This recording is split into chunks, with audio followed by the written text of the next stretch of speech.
The automotive industry plays a vital role in India's GDP. But, as we all know, it's a major contributor to India's air pollution too. And so, any discussion on policies related to the mobility transition in India must include a holistic assessment of several factors. At the recently concluded COP28, the agreement to transition away from fossil fuels has become a major step for the world's fight against climate change. Hearing no objection, it is so decided.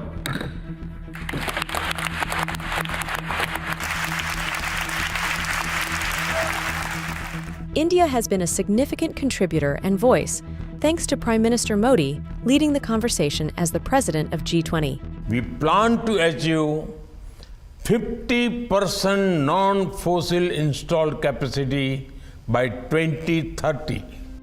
We've been consistently reducing our grid emission factor each year with more substantial initiatives. Several amendments in the power sector has made renewable energy access to individual households extremely easy and substantially cheaper. But one in particular has taken favor of the environmentally conscious: penetration of solar energy in individual houses, housing complexes, and through microgrids has its own benefits. When you're looking at solar power, a small section of your terrace of an office building can suddenly power up so much you can actually be feeding enough power back to the grid after your consumption.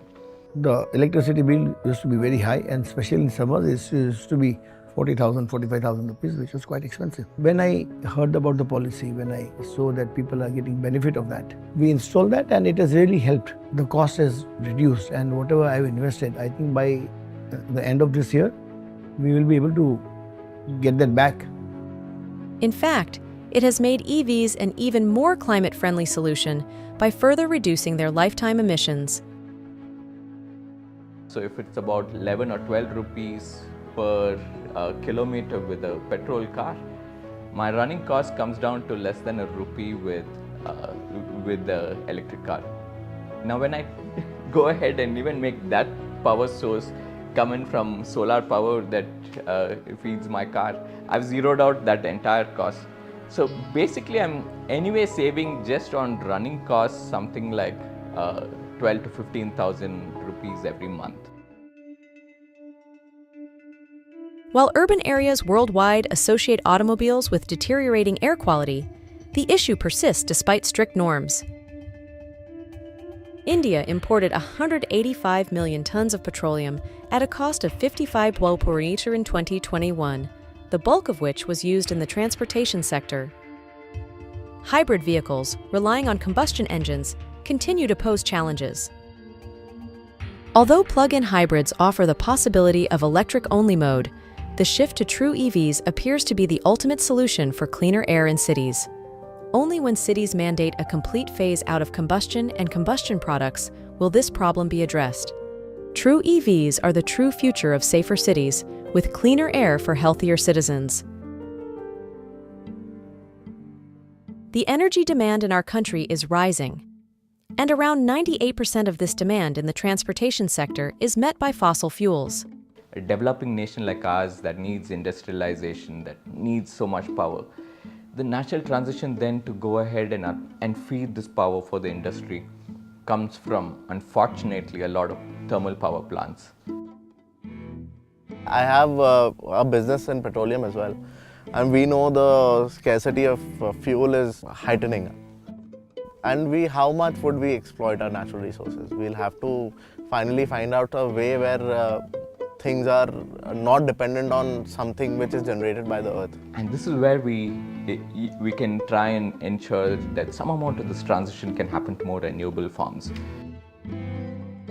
Electricity generated through renewable energy sources instead of coal will definitely move the needle towards preserving the country's energy security. Large coastlines and good solar and wind resources will allow for easy generation and distribution of electricity through state and national grids. A hybrid vehicle strategy based on use of combustion power is therefore a compromise when compared to an elegant solution like pure EVs. owners of electric vehicles are liberated from the uncertainties and inconveniences associated with traditional fuel sources.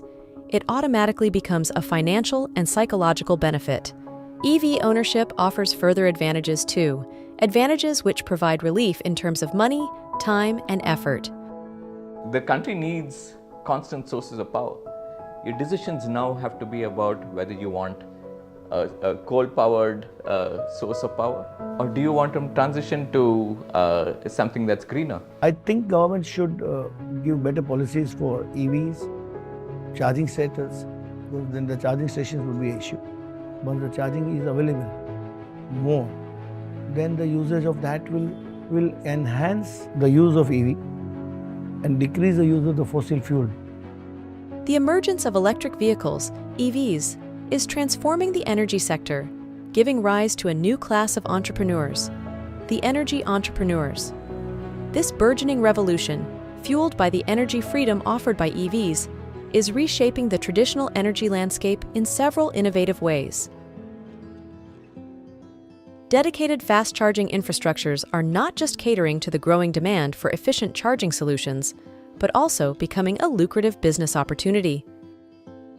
Energy entrepreneurs are opening up avenues to create service hubs around these stations, such as cafes or retail outlets. Common charging infrastructures are fast becoming a convenient charging option for residents, creating a new revenue stream for RWAs while promoting the adoption of EVs within communities. Homeowners can generate their own electricity to power their vehicles, making it a 100% clean commute with individual solar rooftop solutions.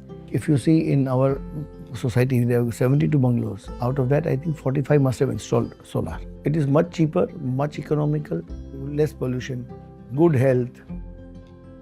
Solar is one thing which is coming from outside. The sun will never fade away. It is the best thing to switch on, and we would probably adapt to more EVs once the range is even higher. On my rooftop today, my solar panels generate almost 900 units of power. And for my home consumption, which may be about 200 to 300 units of power, I'm actually producing far more. And what I'm also doing is providing back into the grid. So I'm not just feeding my own electric car, but actually powering up industries, maybe powers other electric vehicles too. The Government of India's open access legislation enables further access to renewable energy for consumers through innovative models like peer-to-peer exchanges and micro-investments. This new energy paradigm, underpinned by EVs and supportive policies, is all about empowering communities and individuals, fostering a more equitable and resilient energy landscape. Over the past decade, with advances in battery technologies and storage solutions, amendments and policy changes have been put in place. There should be little or no confusion on this subject.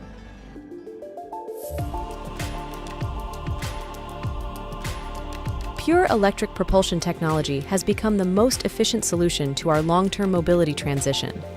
Increasing adoption and user confidence has pushed the market to accept the technology shift to pure electric vehicles as a way forward.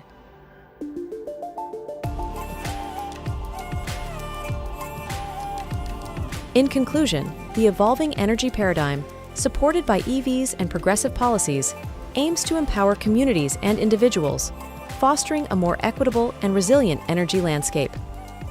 The market's increasing acceptance of pure electric propulsion technology emphasizes the efficiency and effectiveness of EVs in our long-term mobility transition.